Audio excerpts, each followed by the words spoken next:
Unacademy. Let's crack it. नमस्कार दोस्तों, मैं भरत राय आप सभी का पाथफाइंडर के इस चैनल पर स्वागत करता हूं। तो हम लोग कंटिन्यू करेंगे आज अपने एथिक्स के लेक्चर के साथ। पिछले 2 लेक्चर्स में हमने देखा था कि एथिक्स क्या होती है, एथिक्स की एक डेफिनेशन देखी थी हमने। उसके बाद हमने बात करी थी कि स्टैब्लिश स्टैंडर्ड्स क्या क्या हैं। उन स्टैब्लिश स्टैंडर्ड्स के बेस पे हमने कल डिस्कस करा था नॉर्मेटिव थ्योरीज क्या क्या हैं, कौन कौन सी नॉर्मेटिव थ्योरीज प्रिवेल करती हैं, कौन कौन से स्टैब्लिश स्टैंडर्ड्स प्रिवेल करते हैं। उन नॉर्मेटिव थ्योरीज में हमने देखा था पहला वर्च्यू एथिक्स था, फिर हमने देखा था डीओंटोलॉजी, फिर हमने टीलियोलॉजी देखी थी, फिर हमने कॉन्ट्रैक्टेरियंस देखा था, और फिर फाइनली हमने देखा था डेवलपमेंट एज फ्रीडम। इन सब के अंदर हमने कुछ कुछ फिलोसोफर्स के नाम बताए थे आपको, और उसके बाद बताया था कि इन फिलोसफीज, इन नॉर्मेटिव थ्योरीज के बेसिक लिंक्स क्या क्या हैं, इनकी बेसिक पर्पस, बेसिक एसेंस क्या क्या है। ये वर्च्यू एथिक्स क्या कहना चाहता है, डीओंटोलॉजी क्या कहना चाहता है, टीलियोलॉजी, कॉन्ट्रैक्टेरियंस ये क्या कहना क्या चाहते हैं, ये कौन से नॉर्मेटिव थ्योरीज को स्टैब्लिश करते हैं जिनके बेस पे एथिक्स अपने नॉर्म्स एंड स्टैंडर्ड सेट करता है। तो आज हम कंटिन्यू करेंगे, और हमने बताया भी था कि इन सारों को हम डिटेल में करेंगे। तो आज हम कंटिन्यू करेंगे अपने लेक्चर को वर्च्यू एथिक्स के साथ, और आज हम देखेंगे कि वर्च्यू एथिक्स क्या है। उसके पहले मैं आपको बताना चाहूँगा कि अगर आप अपनी प्रिपरेशन को और एक लेवल अप ले जाना चाहते हैं तो आप हमारे अनअकैडमी में ऑफलाइन सेंटर जो कि प्रयागराज में खुल रहे हैं वहाँ पे एडमिशन ले सकते हैं। पहले 100 स्टूडेंट्स को 40% ऑफ मिलेगा। दिसंबर 15 से बैच स्टार्ट होने वाली है 2025-26 के लिए, और 30 नवंबर से पहले आप इनरोल कर लीजिए यहाँ पे।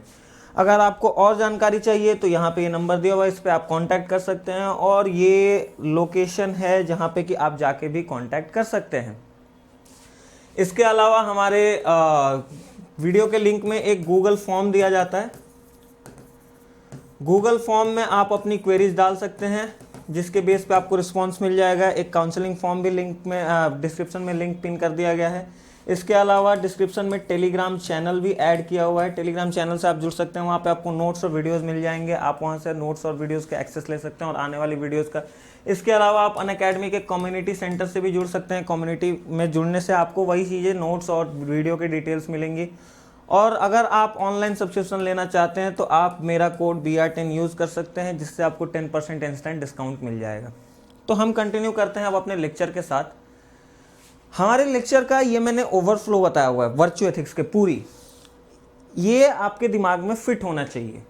ये जो 8 पॉइंट्स हैं ये दिमाग में अगर आपके फिट होंगे तो आप अपने लेक्चर्स या फिर अपने जो स्टडी है उसको आप एक अलाइनमेंट में रख पाएंगे। आप चीज़ें इधर उधर नहीं करेंगे। उससे होगा ये कि आप अगर रिवाइज करने बैठे और आपने इनको देख लिया और फिर आपने देखा कि हाँ वर्च्यू एथिक्स में क्या क्या होता है, आपने रिकॉल कर लिया, सोक्रेटिस, प्लेटोस फिलॉसफी, तो ये एक तरह से आपके लिए बहुत ही फायदेमंद होगा। और इसीलिए मैंने इसको एक जगह पर रख दिया कि हम कैसे अपने पूरे लेक्चर को आगे बढ़ाएंगे। तो हमारा सबसे पहला पॉइंट होगा what is virtue ethics. Then we will see Socrates. जैसा कि मैंने बताया था कि वर्च्यू एथिक्स में 3 फिलोसोफर्स हम पढ़ते हैं, सोक्रेटिस, प्लेटो, एरिस्टोटल।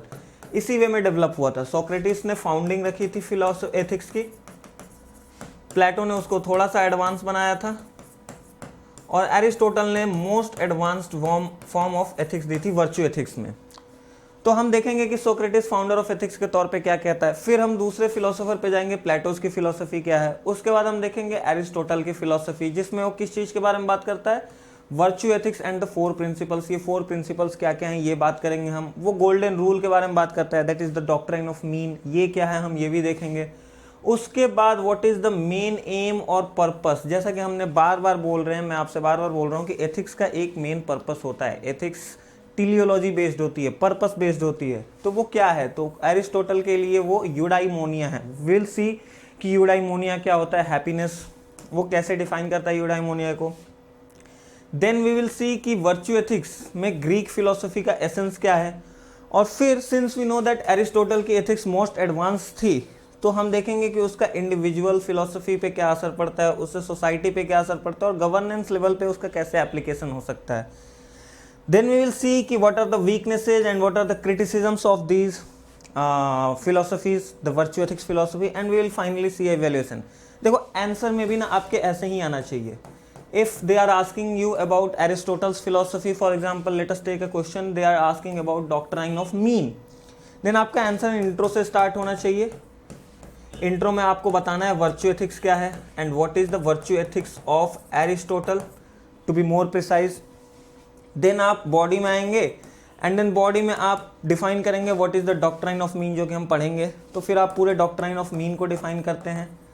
उसके बाद आप क्या करेंगे कि उसकी क्रिटिसिज्म लिखेंगे। क्रिटिसिज्म लिखना बहुत ज़रूरी है, फिलॉसफी या एथिक्स का एक बहुत ही बेसिक फंडा है। अगर आप किसी आंसर में क्रिटिसिज्म लिख नहीं रहे हैं तो आपका आंसर पूरा नहीं हुआ है। तो आपकी बॉडी IBCS के तौर पे चलनी चाहिए, इंट्रो, बॉडी, क्रिटिसिज्म और सजेशन की जगह पर आप इवैल्यूएशन। तो फाइनल आप इवैल्यूएशन करेंगे कि क्या असर पड़ा इसकी वजह से। In fact you also have to write the application of Aristotle philosophy if the question is asked on Aristotle. So you will write कि डॉक्ट्राइन ऑफ मीन का इंडिविजुअल्स पे क्या असर है, कैसे एप्लीकेशन है, सोसाइटी में कैसे एप्लीकेशन और गवर्नेंस लेवल्स में कैसे एप्लीकेशन है। तो ये एक तरह से आपके आंसर का भी स्ट्रक्चर है, यही आंसर का स्ट्रक्चर होना चाहिए। और ये वाली जो पोर्शन है पॉइंट नंबर 2 से लेकर के पॉइंट नंबर 6, ये बॉडी है, ये डिफर करते रहेगी। If they are asking about Socrates you will write about Socrates, if they are asking about Plato you will write about Plato, if they are asking about Aristotle you will write about Aristotle. But what is virtue ethics, weaknesses, criticism and evaluation. Intro में what is virtue ethics आना चाहिए, conclusion में criticism और evaluation आना चाहिए। तो ये दो point number 7 and point number 8 and point number 1 are fixed, और बीच में आपको ऊपर नीचे करते रहना है, आपको कंटेंट का इधर उधर रेशियो सेट करते रहना है according to the question asked. अब आते हैं हम अपने पॉइंट पे कि what is virtue ethics, what is the definition of virtue ethics. As I already told you कि एथिक्स में प्रिसाइज डेफिनेशन होनी बहुत ही जरूरी है। So we will talk about what is virtue ethics. So virtue ethics focuses on human character as it believes that quality of conduct is influenced by character of human। मैंने कल भी आपको बताया था कि virtue ethics is individual focused। वो बात करता है कि एक इंडिविजुअल कैसे बिहेव करेगा तो उसके कंडक्ट को एथिकल बोला जाएगा या नहीं। So it says that it focuses on human character, it focuses on individual as it believes that quality of conduct is influenced by character of human। एक ह्यूमन का कैरेक्टर ही उसके कंडक्ट को डिफाइन करता है। अगर आपका कैरेक्टर राइट है then you will be doing right conduct, अगर आपका कैरेक्टर रॉन्ग है then you will be doing wrong conduct, और rather to say that ethical और unethical conduct. Hence the focus should be on building good character। Now we have been talking about this fact that ethics is something which says that how a person should do a conduct or how a person should not do a conduct, what should be done, what should not be done, what ought to be done, what ought not to be done. So if it is saying that virtue ethics focuses on human character because it seeks that human character is the basic thing which influences your quality of conduct, तो फिर अगर आपको अपने quality of conduct ठीक करना है then you must be focusing on building good character. अगर आप कैरेक्टर ठीक कर लेंगे तो आप कंडक्ट भी सही ही करेंगे। वर्च्यू एथिक्स का बेसिक फंडा यही है, बेसिक एसेंस यही है that human character is the basic base, you can say the base, जिससे कि आप एथिकल और अनएथिकल कंडक्ट को जज कर सकते हैं। According to virtue ethics, virtue is ingrained quality in human which deals with the standards of excellence in human conduct, and hence virtue is high quality of conduct which can be considered as one ideal conduct. The final goal of human character must be to reach the point where your conduct is virtuous, where your character is virtuous. So virtue ethics किस चीज के बारे में बात करता है? If we say that it talks about, in one word, it talks about human character. If it is good, then your conduct is ethical or good. If it is bad, then your conduct is unethical or bad. Simple सा बात है, इससे ज़्यादा कुछ नहीं सोचना है। Virtue ethics focuses on human character as it believes that quality of conduct is influenced by character of human. Now, as I said in the introduction part only, that Socrates is considered as the founding father of ethics. So here it is written that it is said that foundation of ethics was laid down by Socrates. He was the originator, and he gave a comment or statement where he says that an unexamined life is not worth living. N है यहाँ पे, an unexamined life is not worth living. Now अगर हम लोग इसको इस चीज से कनेक्ट करते हैं, if we connect with this, virtue ethics focuses on human character as it believes that quality of conduct is influenced by character of human. So to know what is your character, you must examine your life. Otherwise, it is not worth living. So here it is saying that an unexamined life is not worth living. We'll see that what is an unexamined life or examined life. We'll see in further slides. But if we say that ethics of Socrates, that is the virtue ethics, it is based on his two principles. He gave two principles. In the last class also we talked about these two principles, that is critical thinking and rationality. What is critical thinking? We talked about this in earlier classes also, कि scrutiny of things in surroundings. If you are not scrutinizing, if you are not analyzing your surroundings, how my surrounding is going on, how the other people are behaving, how is society working, then it is not considered as critical thinking. We'll see in detail what critical thinking is. And the second is rationality. Accept the surrounding based on rationality. आपके surrounding में जो चीज़ें चल रही हैं वो सही हैं या गलत हैं, ये आप अपने रैशनल थिंकिंग से सोच करके, आप अपने रैशनल को यूज़ करके बता सकते हैं. So ethics of Socrates is based on 2 points, critical thinking and rationality. Now if we see,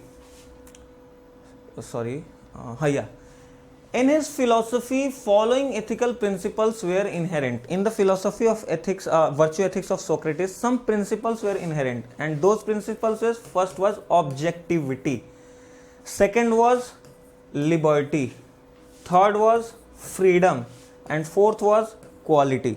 We'll see what these principles are, and we'll see in objectivity what critical thinking is. So आगे बढ़ते हैं और हम देखते हैं that what is objectivity. So objectivity is, it is doing critical analysis on objective basis as well as different perspectives. अब इसको एक एग्जाम्पल से समझते हैं, एक एग्जाम्पल से ऐसे समझते हैं that we take an example that someone given a controversial statement.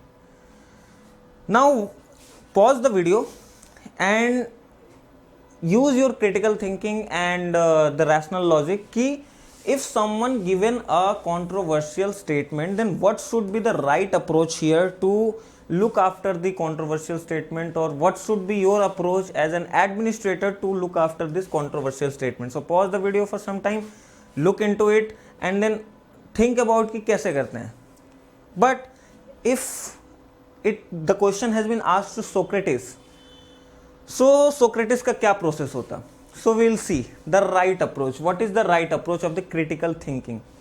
So the first step should be whether the person has given the statement or not, or is just a projection by media or else.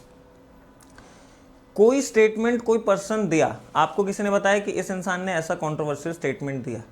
Now the first thing you must do is कि उस चीज़ को examine करो, उस चीज़ को आप cross verify करो कि सही में उस पर्सन ने ऐसा कुछ स्टेटमेंट दिया है क्या, या फिर ये झूठ बोल रहा है. As we know in this age of social media and WhatsApp university, we know the fact that बहुत सारे र्यूमर्स ऐसे ही फैल जाती हैं, फेक न्यूज़ वगैरह बहुत सारी फैल जाती है. So you must analyse the fact that ये जो पर्सन है उसने सच में ऐसा स्टेटमेंट दिया है या फिर ये मीडिया का प्रोजेक्शन या किसी और फेक तरीके से मेरे पास पहुंचाई गई है.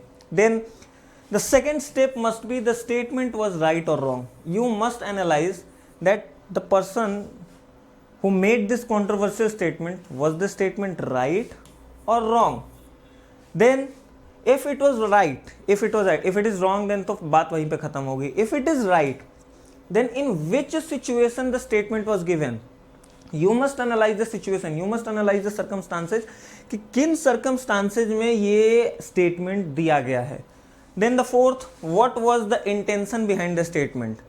क्या रीज़न था, क्यों उसने ऐसा स्टेटमेंट दिया, क्या वो मीन करना चाहता था, why the statement has been made and what it meant. आपको ये पता होना चाहिए कि उस स्टेटमेंट का इंटेंशन क्या था. आप ऐसे ही कुछ भी नहीं मतलब कंक्लूजन निकाल सकते हैं. So first you need to have the data that what was the intention behind the statement, then why the statement has been made and what it meant. Then the sixth process or the sixth step will be whether the statement could be made in the given social environmental or not. अब भले वो right था, दूसरा circumstances भी right थी, तीसरा उसकी meaning भी आपको पता चल गई, देन आप ये एनालाइज करेंगे कि क्या अभी जो सोसाइटल इन्वायरमेंट है उसमें ऐसे स्टेटमेंट्स देना सही है कि नहीं है, whether the statement is right और not. I am not talking here about at this step that whether the statement is right और नॉट। हमने यहाँ पे देख लिया कि okay the statement is right, but क्या इस सोशल इन्वायरमेंट में वो स्टेटमेंट देना सही है, ये चीज अगर आप देखते हैं तो you will be at this step कि we will check that whether the statement could be made in the given societal environment और not, and then you will come to the last or the second last step. If the statement is inappropriate, then what should be done, whether there are some legal provisions or some other provisions. अगर वो statement inappropriate है तो आप झंडा नहीं उठा लेंगे कि आप चलो हो गया उसका स्टेटमेंट इनअप्रोप्रिएट, हमने क्रिटिकल एनालिसिस के बेस पे प्रूव कर दिया, अब हम कुछ भी कर सकते हैं। No, you should look for some legal provisions that if it is a controversial statement, what are the legal provisions, what are some other provisions, what are societal provisions जिसके बेस पे उस controversial statement को deal किया जा सकता है। And finally, the aim of this critical thinking is that there should be no scope of hue and cry in society. There should be no scope of hue and cry in society कहने का मतलब ये है that यहाँ पे अगर आपने यही चीज एनालाइज नहीं करी होती कि weather the statement was right और रॉन्ग, या फिर आपने यही नहीं देखा होता whether the person is given the statement और नॉट, और आप किसी बात को सुन के व्हाट्सएप यूनिवर्सिटी या फिर फेक न्यूज़ को सुन के आप हो हल्ला करने लग जाते हैं, तो फिर तो बात ही खत्म है। लेकिन अगर आपने ये सारे स्टेप्स फॉलो किए हैं, then there will be no scope of hue and cry, कोई हो हल्ले की जरूरत नहीं है। आप यहाँ तक पहुंचे, लीगल प्रोविजन में दिया हुआ है that if someone made a controversial statement this must be done, वो हो जाएगा अपने आप। आपको हल्ला करने की जरूरत नहीं है, सोसाइटी को हल्ला करने की जरूरत नहीं है based on this controversial statement. So this is the right approach, और we can say that critical analysis on objective basis considering all different perspectives. आप ऑब्जेक्टिव बेसिस पे उस चीज का क्रिटिकल एनालिसिस कर रहे हो, स्टेटमेंट का क्रिटिकल एनालिसिस कर रहे हो, और हर एक चीज देख रहे हैं आप सर्कमस्टांसेस देख रहे हैं, आप देख रहे हैं कि न्यूज़ सही है या नहीं है, आप देख रहे हैं कि कोई लीगल प्रोविजंस है कि नहीं है, क्या वो मीन करना चाहता था, वॉज ही और see the person who made the statement, was he और सी remorseful after making the statement. तो ये एक तरह से फिर इन चीज़ों को क्या रोकता है, वो क्या करता है, वो scope of hue and cry को रोक देता है, और फिर सोसाइटी एक नॉर्मल तरीके से चलती है। And that is the goal of ethics, to reach the ultimate good, and this is the ultimate good. If there is no hue and cry, no हो हल्ला in the society, it is a good society. और यही तो ethics का main motto है, main aim है। Now if we ask when will we be able to have such a critical thinking, आपको कोई लिबर्टी ही ना दी जाए, आपको सोचने की लिबर्टी ना हो, आपको सोचने की फ्रीडम ना हो, आपको बात करने की फ्रीडम ना हो, आपके पास फ्रीडम ऑफ स्पीच ना हो, आपके पास राइट ऑफ लाइफ ना हो, आपके पास अदर राइट्स ना हो, क्या आप ये सारी चीज़ें क्रिटिकल एनालिसिस कर पाएंगे?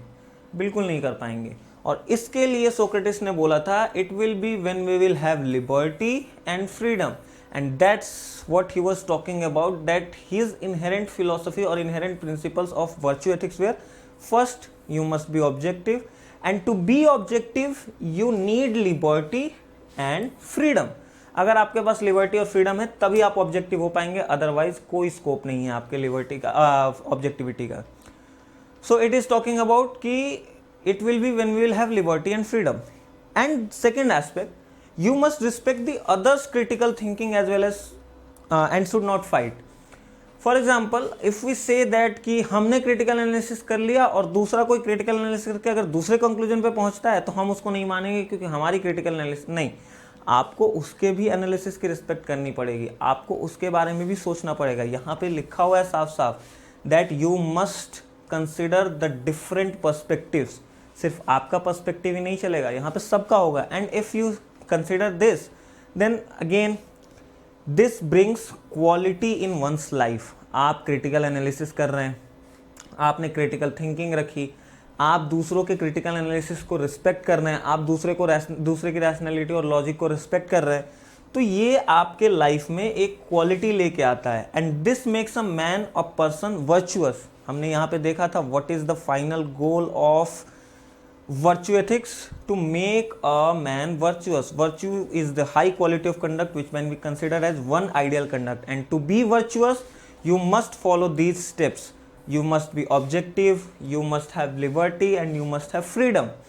And that's why he said, Socrates said that this brings quality in one's life and this makes a man a person virtuous. It is the process of building a human character. हमने virtue ethics का basic क्या देखा था? Virtue ethics की अगर definition हम देखें तो यहाँ पे लिखा हुआ है that virtue ethics focuses on human character because human character is the base which influences the conduct of a human.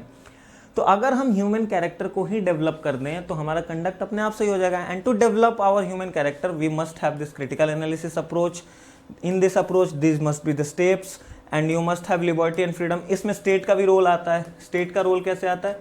That who will provide you liberty and freedom? State. तो यहाँ पे स्टेट का भी रोल आ जाता है. And this brings quality in one's life. This makes a man और a person virtuous and it is the process of building a human character. Now, Socrates also propagated the idea of social contract, which is related to his execution. हम सबको पता है कि Socrates जब अपनी ethics या फिर अपनी फिलोसफी को प्रोपेगेट कर रहा था तो उसको बोला गया था कि स्टेट को ऐसा लगा था because he is talking about individual and he is asking state to provide liberty and freedom. अब ये स्टेट के अगेंस्ट जा रहा था. स्टेट उस टाइम पे पावरफुल माइटी था तो स्टेट को लगा कि ये तो लोगों को इंसाइट कर रहा है, ये तो लोगों को भड़का रहा है. तो उससे बोला गया था कि either you leave this territory or you will be executed. But in order to establish his ethics, Socrates said, नहीं, मैं अपनी टेरिटरी छोड़ के नहीं जाऊंगा because here he said that territory belongs to him and hence he would not leave it. Territory उसकी है और वो अपनी टेरिटरी नहीं छोड़ेगा. उसको स्टेट को लिबर्टी और फ्रीडम प्रोवाइड करनी पड़ेगी क्योंकि उसको क्रिटिकल थिंकिंग करनी है. And based on critical thinking a human character is developed. A man becomes virtuous और अ पर्सन बिकम्स वर्चुअस. तो he was asked to leave the territory to save his life but instead of leaving territory he accepted his execution. आप सबको पता होगा ये कहानी that उसको जहर का प्याला पीना पड़ा था एंड वैसे उसका एग्जीक्यूशन हुआ था. And he tried to give also message that territory belongs to him. So if we see that ethics, बहुत लोगों को लगता है कि एथिक्स सिर्फ पढ़ने की चीज़ है, इसको लाइफ में इंप्लीमेंट नहीं करा जा सकता क्योंकि ये बहुत ही आइडियल चीज़ है. यहाँ पे अगर हम लोग ये स्टेप्स देखें तो ये स्टेप्स आपको बहुत ही आइडियल लग रहे हैं. एक नॉर्मल इंसान, एक जो पर्सन है जो एक सोसाइटी में डे टू डे लाइफ में एंगेज्ड है, उसके लिए ये स्टेप्स बहुत ही हेवी लगते हैं. बट क्या ये हैं heavy? If we see by examples, Socrates ने उन चीज़ों को इम्प्लीमेंट किया. सोक्रेटिस ने अपनी एग्जीक्यूशन तक को भी एक्सेप्ट किया टू प्रोपेगेट हिज एथिक्स. अगर हम बात करें श्री राम की, we have numerous examples. Shri Ram के रघुकुल में एक कोट चलता है दैट रघुकुल रीत सदा चली आए, प्राण जाए पर वचन न जाए. So to keep their words Dasharath even gave his life. Bhagat Singh क्या जाता था एक अपॉलॉजी लेटर लिखने में? एक अपॉलॉजी लेटर लिख देते हो, बात खत्म हो जाती. But to keep his words, उनको ये था कि मैं गलत नहीं हूं, इसके बदले अगर मेरी लाइफ भी ले ली जाती है तो फिर मैं उस लाइफ को दे दूंगा, कोई मतलब नहीं मेरे को. But if I am not wrong, I am not wrong. Bhagat Singh हो गए, या फिर आप गांधी जी ले लीजिए. गांधी जी सेड दैट कि the independence cause can wait but the Harijan cause can not. उनके एथिक्स क्लियर थे कि we have to do Sarvodaya and in order to have Sarvodaya we can delay our independence also. Because independent होकर करोगे क्या जब आपके पास सर्वोदय ही नहीं है, आपके एक एक पर्सन, आपका एक एक इंडिविजुअल हाईएस्ट लेवल पे नहीं है. तो ऐसे देखा जाए तो हमारे पास बहुत सारे एग्जाम्पल्स मिलेंगे जो एक्चुअली इस एथिक्स को फॉलो करते हैं. वो क्रिटिकल थिंकिंग, एनालिसिस, अपनी रैशनैलिटी को यूज करके अपने लाइफ में इंप्लीमेंट करते हैं. So ethics is not something to be only read about, ये आप इंप्लीमेंट भी कर सकते हैं. और ये चीज़ें हमें बहुत सारी, Socrates, Raghukul dynasty and Bhagat Singh, Socrates, Gandhi ji, various examples you can quote here. Now one should ask that is critical thinking always necessary? क्या क्रिटिकल थिंकिंग हमेशा नेसेसरी है? देखो, ऐसी बात नहीं है कि क्रिटिकल थिंकिंग हमेशा नेसेसरी है. Some things are outrightly wrong. If you are seeing your brother taking dowry in his marriage, अब वहाँ पे आप क्रिटिकल थिंकिंग करने नहीं बैठ जाएंगे कि ये क्या डाउरी लेना सही है, किस सिचुएशन में डाउरी ले रहे हैं, क्या इसका मीनिंग है, क्या ये इंटेंशन रखता है, क्या इस सोसाइटल इन्वायरमेंट में डाउरी लेना सही है कि गलत है, ये सब करने बैठ गया फिर तो हो गया कहाँ। You must outrightly stop him, नहीं डाउरी लेना गलत है। So some things are outrightly right और रॉन्ग, और वहाँ पे आपको क्रिटिकल थिंकिंग की नेसेसिटी नहीं है। And should we move beyond right and wrong? Now एक और एग्जाम्पल लेते हैं हम। इफ वी से दैट, एक एग्जाम्पल ऐसे लेते हैं that we get a news, you are SP of a district and you get a news that आपके इलाके के थानेदार हैं एक, उन्होंने एक दलित वुमेन को बहुत ही बुरी तरह पीटा है, just because she is Dalit and she wanted to complain about her problems and harassment against her। उसको बहुत पीटा पुलिस ने। नाउ आप फिर से पॉज कीजिए वीडियो और थोड़ी देर के लिए सोचिए कि आप अगर होते यहाँ पे एज एसपी तो क्या करते। नाउ इफ वी सी, दो टाइप के अप्रोच होंगे यहाँ पे, एक होगा जनरल अप्रोच और एक होगा critical approach. Now we know for certainty, जैसे हमने यहाँ पे बोला, we know for certainty that your brother taking dowry is wrong and you must stop it. Here also we know for certainty, we know that this news is correct, you have analyzed that this news is correct, and then you know for certainty that this thing is severely wrong। इसमें अब कोई गुंजाइश नहीं है कि ये सही है या गलत है, इसमें आपको सोचने की जरूरत नहीं है, आपको पता है कि ये बहुत ही गलत चीज करी गई है। So general approach will be based on right and wrong analysis, because we are talking about should we move beyond right and wrong. तो general approach is on right and wrong analysis. आप right and wrong analysis करके उस थानेदार को wrong साबित करके and then will do like suspension, उसकी punishment and all करने चालू कर देंगे। But is it the right approach? नहीं। If a person have critical approach, वो क्या करेगा, being the administrator of that district, he must first go and look into the health of women, health of that woman। आप कोई action लेने के पहले उस औरत से जाके मिलिए, तो आप ये तो पता कीजिए कि उसकी हेल्थ कैसी है। Is she so badly beaten की मतलब उसकी अब हालत खराब हो चुकी है। अगर आप इन पर्सन वहां पे जाके उससे मिल सकते हैं तो मिलिए जरूर। आप उसकी मेडिकल कंडीशन को देखिए, दैट आप ये इंश्योर करिए कि उसकी मेडिकल कंडीशन खराब और ज़्यादा ना हो और उसको हर एक वो चीज़ें प्रोवाइड करी जाए जो उसकी हेल्थ में सुधार लाए। तो this will be a correct approach. तो एक तरह से हम ये देख रहे थे that should we move beyond right and wrong. Critical analysis, देखो हर जगह क्रिटिकल एनालिसिस जरूरी नहीं होती है, there must be a threshold, there must be a threshold. But फिर हमें राइट एंड रॉन्ग अप्रोच से भी ऊपर उठना पड़ेगा। तो वर्च्यू एथिक्स ये कहती है that this right and wrong approach is not actually correct. आप एक कॉन्ट्रोवर्शियल स्टेटमेंट को उठा के सीधा बोल सकते हैं दैट दिस इज रॉन्ग, ये हमारे अगेंस्ट है, that this is wrong. But critical analysis is making you move beyond right and wrong. आपको राइट एंड रॉन्ग के ऊपर उठना है। Right and wrong day to day basis में होता है। If you are being ethical and unethical, तो आपको उससे ऊपर बढ़ के सोचना होगा। इस प्रोसेस के बाद भले आप जो एक्शन लेना चाहते हैं ले लें, but you must ensure that वो वुमेन की हेल्थ में सुधार आए। तो this is the virtue ethics of Socrates. और आज हमने सोक्रेटिस का देखा। In the next lecture will see Aristotle, Plato and Aristotle कि उनके क्या हैं। विल सी द, आज हमने कौन कौन से पॉइंट्स खत्म कर लिए।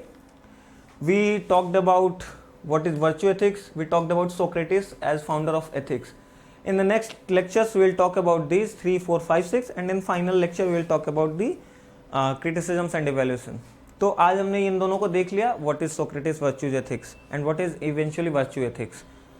Finally I want to say that कि अगर आप अपनी प्रिपरेशन को आगे बढ़ाना चाहते हैं then ऑफलाइन सेंटर पे जुड़ सकते हैं। जो लोग दिल्ली नहीं आ सकते हैं, you can call on this number to get more inquiries done and आप 40% ऑफ पा सकते हैं पहले 100 स्टूडेंट्स के लिए। 30 नवंबर के पहले इनरोल कर दीजिए। दिसंबर 15 से बैचेस स्टार्ट हो रहे हैं।